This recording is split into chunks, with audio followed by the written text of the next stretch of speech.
SmackDown took place tonight in Albany, New York at MVP Arena. And if you don't know, this is the same venue that hosted the 1992 Royal Rumble that Ric Flair won. Many still consider that to be the greatest Royal Rumble of all time. Now, it's not Rumble season just yet. We're in Survivor Series season. But we do know the next big PLE and the location for that, and that's Elimination Chamber. So on February 28th of 2026, Elimination Chamber will take place in the United Center, which is in Chicago, Illinois. So one of the first times in a while, WWE is not running the Allstate. They're running the United Center, and that's going to be their big return to that arena in 30 years. I think the last time they hosted a pay-per-view / PLE was a SummerSlam. So that's a big event there. Now, you had also some news I wanted to talk about, and this is some of the most, I think this is the news that got the whole IWC to melt down today. And I like to shit on the IWC sometimes, but I kind of had a bit of a meltdown myself when I first read this travesty of a news. And that is, SmackDown is going back to 3 hours starting January 2nd of next year, and that's just like last year. Started January 3rd, I believe. That was actually the first review I've done for LRMania in 4 or 5 years when I made my return this past January, and that was when Tiffany Stratton won the women's title. But 1 year later, it's 3 hours again. I guess that's what they're going to do. For WrestleMania season, it's 3 hours, and I guess the month or two after WrestleMania, it'll still be 3 hours, and then the rest of the year, it goes back to 2 hours. Hopefully, that's what they do. I hope USA doesn't want it to just be 3 hours because of the ratings decline, and that's what I'm afraid of. SmackDown's really been having down ratings, and it might be a situation where USA wants 3 hours now because their ratings are down and they want to get more out of WWE because they don't really have anything that really draws a lot of ratings anymore. And USA is desperate to have WWE on their network. And it could be a thing where they want 3 hours just to get more screen time because not enough people are watching the 2 hours. That's what I'm afraid of. And the 3 hours might just become permanent next year. I'm afraid. But if it's just WrestleMania season, fine. Also, I mean, it'll help the tag division a lot, and maybe they can draft some more women up and elevate the women's division. That's the one thing that SmackDown did have earlier in there that was pretty good was the tag division. But I can't, the 2 hours getting through 2 hours of SmackDown every week are painful. If it's going to be at this level and it's going to be 3 hours, holy shit, that's going to be a disaster. But we do have that to look forward to. Now, this show started off with Rhea Ripley. Her music hit, got a big pop. She was out with Io Sky, who was basically like her valet here. And they come out and they talk about their enemies. Io says War Games. Rhea was the one talking for most of it. As it should be, Rhea's a great promo. But Io can do she can, say a line or two that gets a pop. Then they introduced their partners, or so they thought, and that is Charlotte Flair, who got a lot of woos, got a big pop, and then Alexa Bliss, who, of course, as always, gets a big pop, and they really like them. Alexa, I just have to say, she looked really nice tonight. Can we just say that? I don't know. I think she was wearing a long-sleeve black shirt. I think that I've heard this, I don't know if this is confirmed or she said it, but I did hear or read a tweet that was actually similar to what Bray Wyatt wore at WrestleMania 37, his final WrestleMania, and that disastrous of a match against Randy Orton. But I don't know if that was supposed to be a tribute to him, but she was wearing a long-sleeve black shirt. And Alexa looked great tonight. And she also no longer carries Lily around, which is unfortunate. I just noticed that. So Alexa is in. She's all in the match. She's happy to be part of the team. But then Charlotte gets on the mic and says she can't trust Rhea due to all their history. And she just walks out on them. So I don't know. I guess Charlotte's still bitter to losing to Rhea at WrestleMania 39. Charlotte did win at WrestleMania 36. But I guess she's still bitter at Rhea. I don't know. I mean, she trusted Alexa Bliss, and she can't team with Rhea and Io. War Games all the time have enemies on the same team, putting their differences aside for one night. I don't know why Charlotte just can't work with Rhea. Like, what's the reason? Was the feud even that bad? I don't remember. Was it that personal 2.5 years ago now? I remember Rhea just beat her in a great match at WrestleMania, but Yeah, I don't know. I guess Charlotte's still bitter that she lost to Rhea. But in a way, some people like it because all the times WWE will just ignore the past, so at least they're going back into it. I just hope we don't get, Charlotte versus Rhea 3 at WrestleMania 42, because the first match was in 2020. 3 years later in 23 is the second match. And I hope in 2026 we don't get part 3. I really don't need to see that match again. But maybe that's a tease. I don't know. But it definitely looks like there's going to be a feud afterwards. So Jay made his stupid Yeet entrance. We get Jey Uso and The Miz. Last time is now tournament. Match gets way too much time. Miz used some of Cena's moves like the shoulder block and You Can't See Me.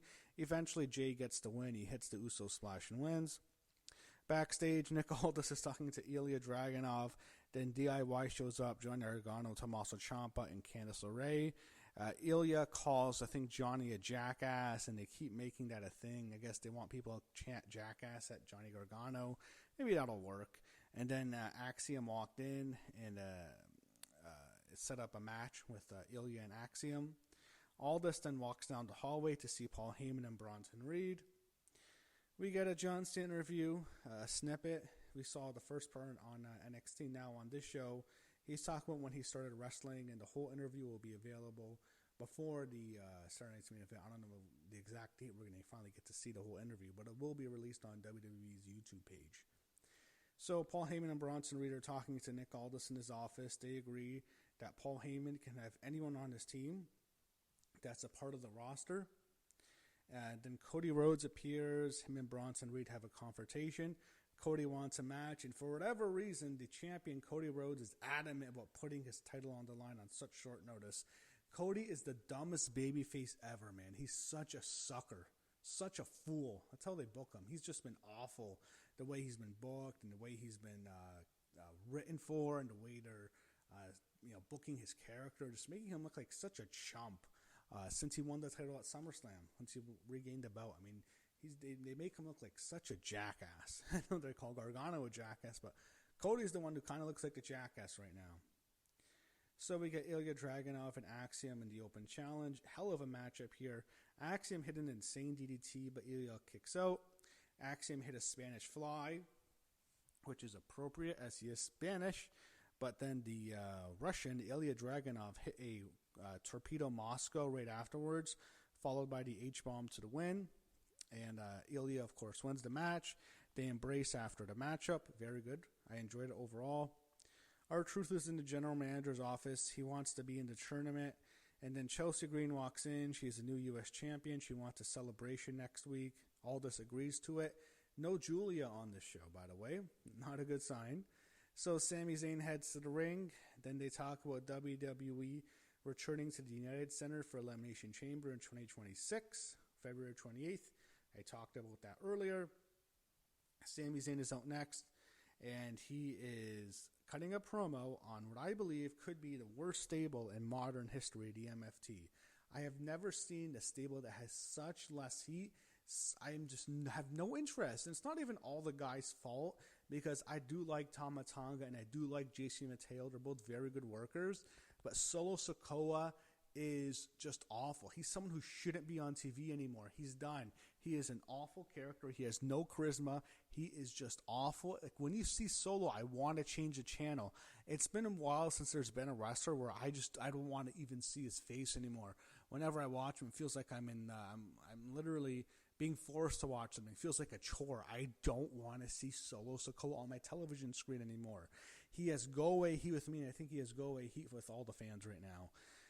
So the ratings killer Solo comes out after Sammy calls him out. Sammy says he's medically cleared. It leads to a fight. Nakamura and the Motor City Machine Guns come out on Sammy's side, and the faces eventually clear the ring of the MFT. Rey Fenix hits a dive to the outside, and it would set up, as we found out later, a Survivor Series elimination match, but that was announced by Aldis later in the show. Cody Rhodes talks to Jey Uso backstage. Then Jimmy walks in. He tells Cody he has his back tonight, and for War Games, in which it was basically confirmed right there that Jimmy Uso will be in War Games. So I'm not expecting John Cena in War Games. I thought that would be a perfect spot. I'd like to see him in the War Games. He's never had that match, but it looks like, I hope he's not wrestling Dom. And I hope he doesn't lose the belt back to Dom, because I'm afraid that's where we're headed. because maybe they don't want to put the IC title back on Gunter, as I assume he's seen his last opponent, and he's probably winning. So if they don't want to have Gunter as champion, and they might just have John Cena lose the IC title back to Dom at Survivor Series, and I really don't want to see that, because I'm not expecting him to be in War Games the way they're building this up right now. And I guess Roman is more likely than Cena, to be honest, but I'm not sure if we're ever going to get Roman. I don't know. So we get Nick Aldis just feels way too much on the show. I mean, it's not as bad as NXT where Ava's all over the show, or even on Raw with Pierce, but they do it too much where they have the general managers feature too heavily on the show. And it just shows that WWE writers are lazy. It just feels like it's copy and paste every fucking week. Matches made at random. Someone complains backstage. It leads to a match. I'm so sick of this general manager concept. And they're overdoing it now. They're doing it too much with all this. He's too much on the show. They don't need that many segments backstage. One segment a week is enough, really. Like, that's all you need. You don't need to do fucking 8 segments. And it makes him like the most incompetent GM, because how could you only have like 1 or 2 matches set up for a 2-hour show? It's matches being made at random. People get into fights backstage. It's like you're waiting for people to get into fights. I'm really annoyed with this general manager concept as of late. And it's going through on all 3 shows. And I think all this is, of the 3, is my favorite GM. Pierce is 2, and then like a distant, Third is Ava, but I just feel like they're just overdoing it with the GMs. So he was yelling at Solo. Solo's mad. Actually, Solo's yelling at him over Sammy. All this makes a Survivor Series elimination match. And I don't know if he said it was in 2 weeks, the night before Survivor Series, but we're getting a Survivor Series style elimination match. So that's cool. I thought they could have announced it on the show, to be honest, but I don't know. They already have too many matches. I mean, you don't need any singles matches for Survivor Series. You can just have a War Games and elimination match. You can do that if they wanted to. So Zack Ryder was the surprise opponent. He came out next to face LA Knight. Actually, I forgot to mention before I get into Ryder, Uncle Howdy was in the back with the solo segment. But then, as I said, LA Knight was in the ring, and his opponent was Zack Ryder, the mystery opponent. He was not Matt Cardona. Zack Ryder, it looked like he's back in WWE when I first saw it, because why is he Ryder? Why is he not Cardona? What does TNA get out of this? TNA has him as Cardona. He was introduced as Matt Cardona when he's in NXT, and he lost to Josh Briggs. Why is he Zack Ryder now? That doesn't make any sense to me, but he was Zack Ryder, and he came out to his old theme music. He got a decent pop, not a huge pop. I think he would have much preferred to have made his big epic return at Madison Square Garden on Monday facing John Cena. I thought that's what was going to happen. He was going to face Cena. I assume it's probably Nick Nemeth, a.k.a. Dolph Ziggler, on Monday, but maybe I'm wrong. But I thought Ryder was going to come out on Monday, lose to Cena. And I know him and Cena are very good friends. I think Chelsea Green says that her and Cardona always have dinner once a month or whatever with Cena and his wife Shay. So I know they're very good friends. I thought that might be one of Cena's last opponents on Raw, but I don't think that's happening. That's obviously not happening now, actually. But Cardona, Ziggler, I don't know what you call him now. Ryder, Zack Ryder, was in this match against LA Knight. And, you know, they had a decent matchup. LA Knight's not the greatest worker ever, but they were into it. Fans were into both guys. There was dueling yeah and woo, woo, woo chants. Eventually, LA Knight actually kicks out of the Rough Rider. Right when that happened, I knew Zack was done. Knight wins with the BFT. So when he just pinned Zack Ryder clean on his big return after like 5 years, I kind of thought to myself, yeah, I don't think he's signed. I think he just wanted to be Zack Ryder. Maybe the company wanted him to be Zack Ryder one last time. But I don't think Matt Cardona was in WWE right now. I think Zack Ryder just came back for one night, and that's it. So we go backstage, and Alexa Bliss is talking to Rhea Ripley and Io Sky. Alexa tried to talk to Charlotte, but she's not answering her calls. Io and Rhea really want to move on. Io was like kind of yelling to be done with Charlotte. Rhea's disappointed, But then all of them are just jumped by the heels. Nia Jax, Lash Legend, Kairi Sane, and Asuka all beat the hell out of Alexa, Rhea, and Io. They leave them all laying. They give them actually a pretty good beatdown backstage, throwing them into production boxes and stuff. And the heels leave them laying. And I guess the heels will probably get one more member, I assume. And I think it might be 4-4. I don't know. But I think there will be at least one more member on each team. I think that's likely. But maybe I'm wrong. I don't know. So, but I did think that was a good beatdown. Jade Cargill's out next. She looks great as champion, by the way. Faced BFAB, absolutely destroys her. Squash match as it should have been. It was almost, I hate mentioning his name right now because he's been acting like such an asshole in interviews. It was practically a Goldberg match. She just destroys BFAB as she should have. Total squash. After the match, Jade shoves down Mishin, so I guess that'll be her next opponent. Another opponent for her to squash. Nick Aldis announced the next participants in the Last Time Is Now tournament. It's Carmelo Hayes against Bronson Reed. And then the other match is Penta against Finn Balor. So that'll be very good, that second match. They preview next week's show in Denver. And little known fact, I don't know if you guys remember, 2 years ago when they did SmackDown in Denver, that was when The Rock made his big return, remember? And that kicked off such a big controversy. And he was talking about the match with Roman and then Cody not finishing his story. So much happened after that show. But that was a big Raw 2 years ago in October of 2023. I remember watching that. It was a very memorable, not a Raw. It was a very memorable SmackDown. The Rock's big return. And I don't think this SmackDown next week is going to be 1% as eventful as that the SmackDown 2 years ago was. So we go backstage. We get to see Kathy Kelly, and she's interviewing Carmelo Hayes. He talks about The Miz, and he talks about John Cena and the Last Time Is Now tournament.